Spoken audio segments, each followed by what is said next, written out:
bem feito, tá? Então vamos lá. Estão vendo aqui imagens, enquadramentos, movimentos e posicionamentos. Só lembrando como é que funciona a classificação, a nomenclatura do que a gente usa. A gente vai ter o plano geral, que também pode ser chamado de plano aberto ou plano conjunto. A gente vai ter o plano americano, o plano médio, primeiro plano close-up e plano detalhe. Tem um vídeo aqui que eu não vou rodar para vocês, mas que vocês podem assistir sozinhos depois, que fala um pouco desses planos. Mas eu tenho um desenho aqui. Vocês lembram desse desenho? A gente já viu quando a gente trabalhou captação. E são desenhos iguais aos que eu faria no quadro, só que eu faço de palitinho, né? Então, o que o close faz? O que um super close faz? Ele vai fechar bastante aqui no rosto de quem está sendo filmado.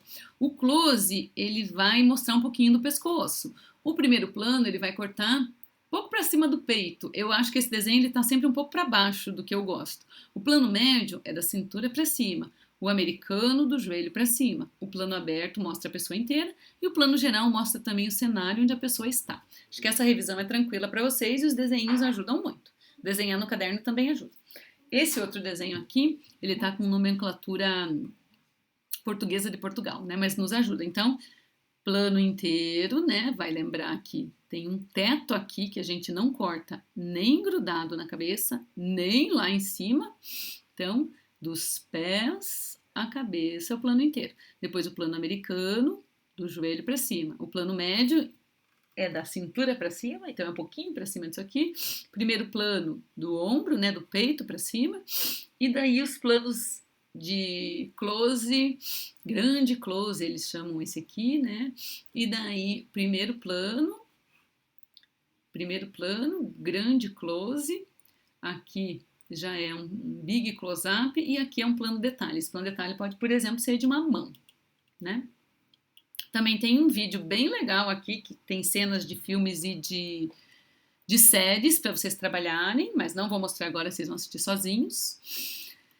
Aqui, os ângulos de câmera, né? Eu vou primeiro mostrar para vocês, então eu volto aqui para o meu enquadramento, paro de compartilhar a tela com vocês. Deixa eu ver se tem alguém perguntando alguma coisa. Mensagens, sem problemas. Quando eu paro de compartilhar, vocês estão me enxergando inteira, né? Não estão me enxergando vocês mesmos, certo? Como se o meu vídeo tivesse fixado, né? Tá. Então vejam lá. Eu gosto de mostrar esse quadro. Qual é o enquadramento que eu fiz em mim agora? Um primeiro plano, não é? Meu enquadramento é um primeiro plano. Tá cortado do meu peito para cima. Se eu for mais para trás, qual é o enquadramento que tá em mim agora? Um plano médio, da cintura para cima. Se eu for mais para trás, não estou enxergando que eu sou míope, mas eu imagino que esteja cortando do meu joelho para cima. Então é um plano americano. Acho que não pega um plano aberto, né? Que seria mostrando a minha cabeça e o meu pé, mas vocês já entenderam. Então eu gosto de poder usar esse enquadramento para vocês porque fica claro. Quando que eu vou usar? E aqui um close, né? Deixa eu fazer um close aqui para vocês. Esse é um plano close. E aqui, um big close. Não, o professor já está exagerando. Quando que eu vou usar um enquadramento, um big close, por exemplo? Se por algum motivo eu quiser focar ali no olho da pessoa, ou na boca da pessoa, ou na mão da pessoa, nos dedos, né? Isso é um big close. Normalmente a gente vai usar no jornalismo, no telejornalismo, ou este primeiro plano, né? Então aqui do peito para cima, que é muito usado, ou o plano médio. Esses são os dois planos mais usados para apresentadores, para repórteres e para entrevistados também. Claro que eu fiz tudo sentado, né? Agora vamos fazer tudo em pé. Quando eu gravo uma passagem assim, né? O que eu estou fazendo com essa passagem? Eu estou valorizando a pessoa que está falando. Eu não estou valorizando o cenário, porque eu estou enquadrando a pessoa, né? Quando eu faço, não sei se eu consigo fazer aqui um plano médio.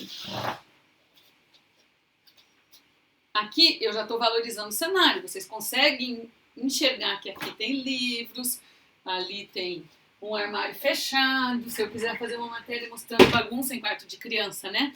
Eu posso gravar aqui, ó, né? Coloco o repórter no canto, se bem que aquele branco está muito grande ali. Então, posso vir aqui, ó, que maravilha. O repórter fica aqui. Se eu estou valorizando aqui, lembram que eu tentava explicar o que era eixo para vocês? O eixo é isso. Eu estou neste canto aqui e eu estou valorizando o olhar de vocês para a bagunça. Então eu tenho que estar olhando para cá. Eu não posso estar assim, ó. Isso é erro de eixo. Eu jamais posso gravar algo deste jeito. Eu estou valorizando o fundo e olhando para fora.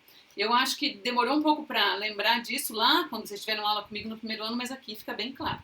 Do mesmo jeito, quando eu estou aqui, então, eu estou valorizando este lado. Eu não posso estar com um cenário enorme atrás de mim. O cenário tem que estar dentro do quadro. E eu viro uma moldura deste quadro. Ajuda? Mostrando desse jeito um pouquinho? Então, ok. Então, entenderam um pouco, né, dos planos de posicionamento da câmera, né? Normalmente, se eu quero mostrar o ambiente e o que eu tenho ao redor, eu vou abrindo o enquadramento. Se eu quero mostrar a pessoa que está falando, eu vou fechando o enquadramento. Mas sempre lembrando que se eu for fazer, por exemplo, um close, eu não posso fazer desse jeito aqui. Porque se eu fizer desse jeito aqui, eu vou acreditar o nome da pessoa onde, no caso de uma entrevista? A pessoa vai falar e o crédito vai aparecer aqui na boca. E não pode, né? Então, sempre deixar o lugar pensando que eu tenho que acreditar o nome aqui por meio do GC, tá? Outra coisa que é bem importante é o teto. Alguém lembra o que é teto? Alguém lembra de ter errado o teto? Quando fica muito acima da cabeça da pessoa, não fica os 2 dedinhos só. Isso, né? Que seria gravar assim, né? Olha lá, ó. Quanto da imagem está sendo ocupada pela pessoa filmada? Quase metade aqui, né? E o resto é um teto desnecessário. Não, o teto é 2 dedinhos mesmo. Também não é muito legal que o teto corte inteiro assim e que a testa da pessoa fique cortando. Essa é uma das críticas que eu tenho no enquadramento das entrevistas que a gente fez na Rede Teia. Quando vocês forem assistir algumas, a da Valéria eu pedi muito para corrigir. Mas a do Juca Kfouri, por exemplo. O Juca, ele tá assim, ó. Às vezes ele fala e some ele completo. Foi um enquadramento muito fechado. O próprio Zeca tem hora que tá assim. Então, assim, o teto ele tem que deixar os 2 dedinhos aqui em cima e deixar os 2 dedinhos aqui embaixo, tá? Então, já vimos. Vamos fazer uma revisão, né? Close, big close, primeiro plano, plano médio na cintura, plano americano no joelho e plano aberto. Mais importante do que saber dizer o que é cada plano, não é isso que eu vou perguntar para vocês. Não vou dizer assim, explique para mim o que é um plano americano. Não, eu quero saber quando é que a gente usa um plano americano. Ou melhor, nos vídeos de vocês, por que vocês usaram um plano americano. Então, o que eu quero de vocês é que vocês sempre saibam justificar por que resolveram enquadrar, né? E aqui é ótimo ter aula desse jeito, porque a gente está mesmo... Eu estou enquadrada para vocês. Então, enquadramento é exatamente pôr a pessoa neste quadro, nesse quadro que eu estou. Por que vocês escolhem cada um dos enquadramentos que vocês fazem? E por que vocês escolhem o cenário que vocês fazem? Então, vejam que cenário eu tenho aqui. Eu tenho um livro aqui da Bell Hooks, não sei se vocês conseguem ler o nome dela. O livro do lado é da Grada Quilomba, não sei se vocês conseguem ler. Aqui eu tenho em cima capacetes e bonés, uma bicicleta ergométrica e uma cama. Esse é um enquadramento que presta para quê, será? Para a pessoa falar do quê, né? Para falar de quarto de estudante, né? Então tem que pensar nisso. Quando eu ponho os elementos visuais no meu cenário e eu coloco esses elementos, por mais que vocês estejam gravando na casa de uma pessoa, vocês vão olhar a casa e vocês vão dizer, vou gravar virado para essa parede, vou gravar virado para essa parede, vou gravar aqui, mas eu vou precisar tirar aquela vassoura que está ali atrás. Ou eu vou precisar cobrir aquele armário com alguma coisa. Vocês têm que entender que esse é o papel de vocês. Os especialistas em audiovisual são vocês. Não é a dona da casa, não é o médico no consultório dele. Então vocês vão olhar para o enquadramento e observar. Quem é o cinegrafista vai olhar aqui, ó. Será que essa bicicleta ali faz sentido? E se ela fosse um extintor, faria sentido? E se fosse uma vassoura? Vocês vão desenvolver este olhar, e este olhar é fundamental na hora de criar o quadro. E vocês vão pedir desculpa, licença para a pessoa na casa e falar, será que a senhora pode tirar aquela vassoura dali de trás? Será que o doutor pode mexer aqui na mesa, não sei de que jeito, tirando tal coisa? Para fazer um enquadramento com elementos e objetos cênicos aqui que façam sentido. Professora, pode falar. Mas, por exemplo, tipo, às vezes é uma coisa, se você quer passar, tipo, a informação e quer que a pessoa que tá te assistindo foque bem na sua conversa, assim, só no que você tá falando, tipo, assim, sem elementos visuais atrás, assim, tipo, para compor o cenário, será que isso configura um erro também? Às vezes, por querer chamar tanto atenção pro que você tá falando, sem compor elementos visuais, assim, tipo, ao redor, assim, você acha que isso configura um erro de filmagem? Ótima pergunta, e eu vou responder mostrando. Vejam só. Tô eu aqui, né, fazendo o enquadramento para gravar um depoimento para vocês. E eu quero focar só em mim falando. Daí eu faço assim. O que vocês acham disso? Acho que vocês vão levar um xingão da professora, né? Porque uma das primeiras regras que eu falei nas primeiras aulas foi: é proibido gravar em parede. É proibido gravar em parede branca. Aqui parece que a parede está me sufocando. Então, Débora, a gente consegue achar outras formas de colocar cenários que sejam neutros, mas sem fazer isso que eu fiz aqui, que é horrível, né? E daí aqui eu já vou aproveitar para mostrar a parede branca com um enquadramento péssimo. Isso aqui é um enquadramento contra-plongé, de baixo para cima. Quando que esse enquadramento é usado, vocês lembram? O que significa? O que acontece quando eu... Como que dá relevância para tipo, pessoa, você fica... para imagem de grandeza. Você fica superior, talvez. Exatamente. E aqui? Inferior. Exatamente. Então, plongé contra plongé, não é que, ó, mas grudado na parede nunca, né? Tem tudo errado aqui. Então, aqui tudo bem. E aqui também, com alguma profundidade de campo. Grudado na parede nunca, né? Se eu fizer, por exemplo... Pode falar. Mas, assim, tipo, não existe, então, quer dizer, existem cenários neutros, mas, assim, tipo, neutro de cenário, assim, tipo, lugares que você pode falar sem dar a entender que aquilo é uma composição, assim. Isso, por exemplo, vamos ver se aqui fica um cenário mais neutro. É um cenário neutro esse? Pode ser, pode mas ser, assim, né? tem... Vai ficar chamando a atenção das coisas que estão lá atrás? Nem tanto. Nem tanto. Então é isso que eu quero que vocês comecem a pensar. Vamos ver aqui fora.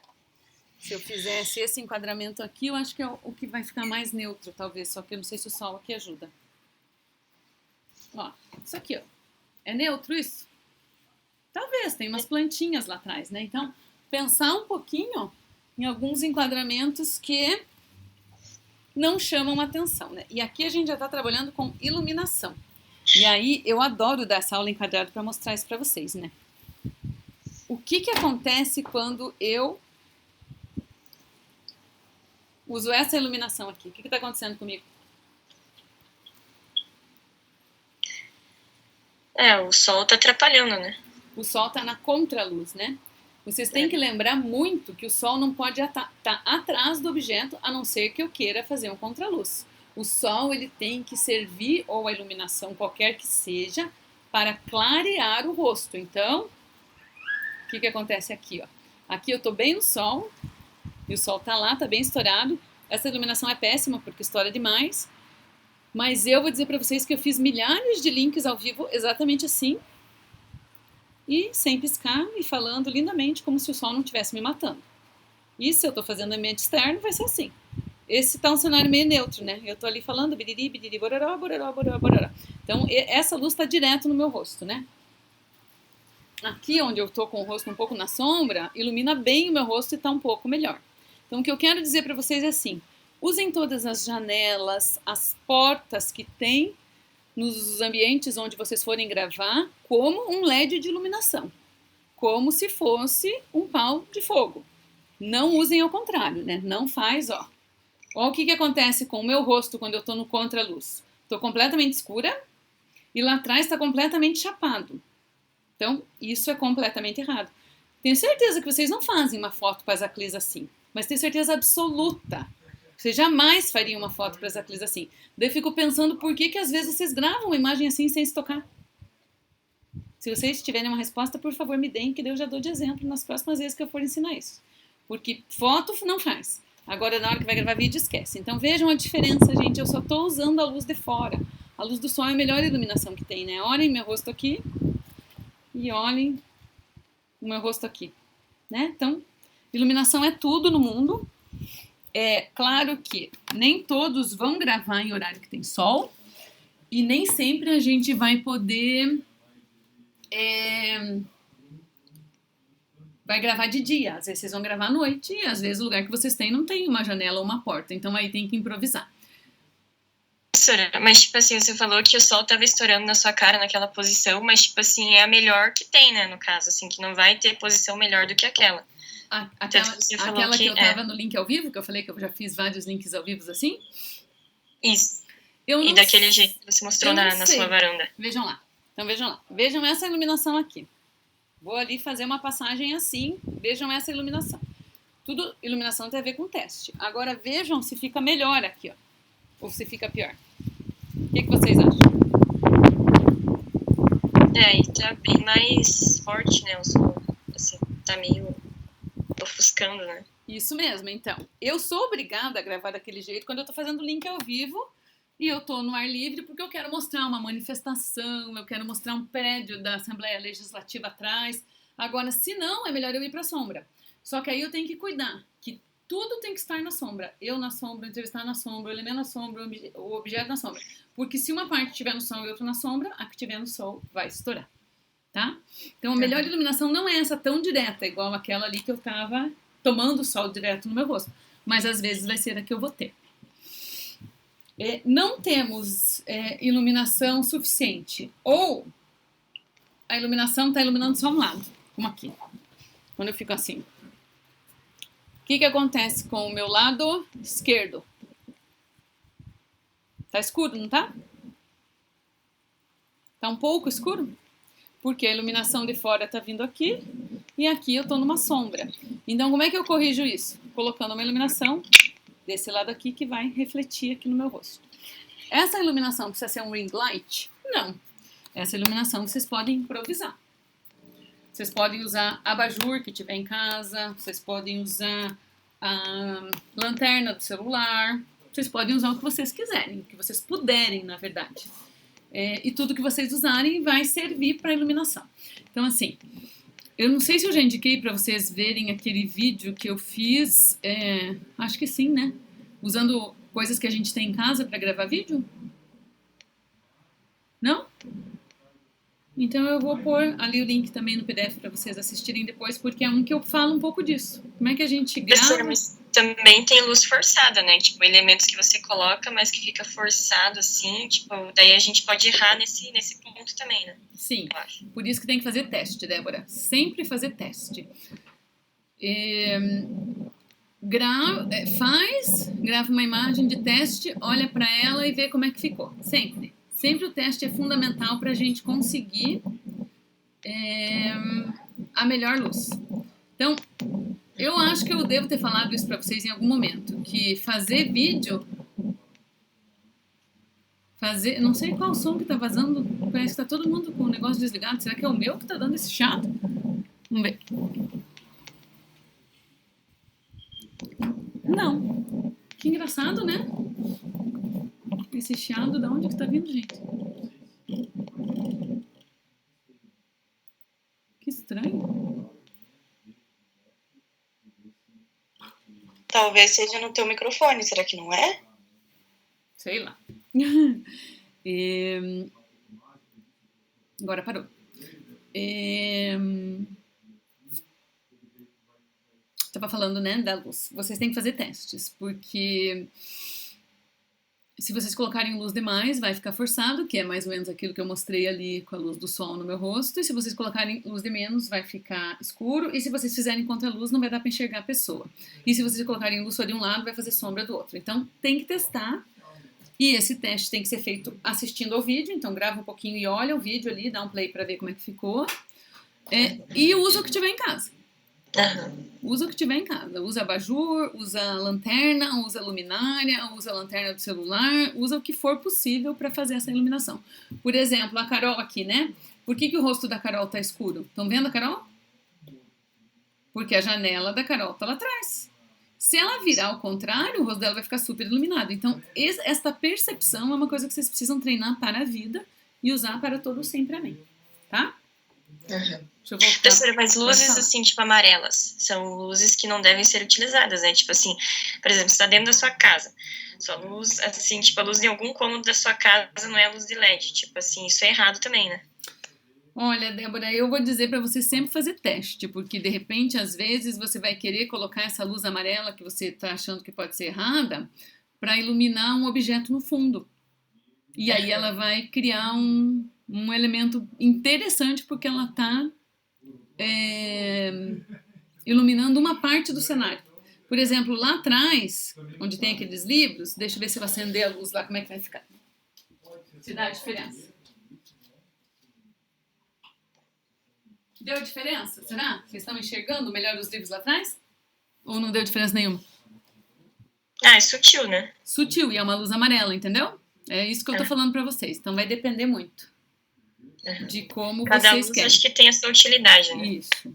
E pode testar. Eu não sou especialista em luz, então eu tô falando do lugar de produtora bem simples, né? Tem gente que se transforma em profissional e que vai cuidar disso o tempo inteiro.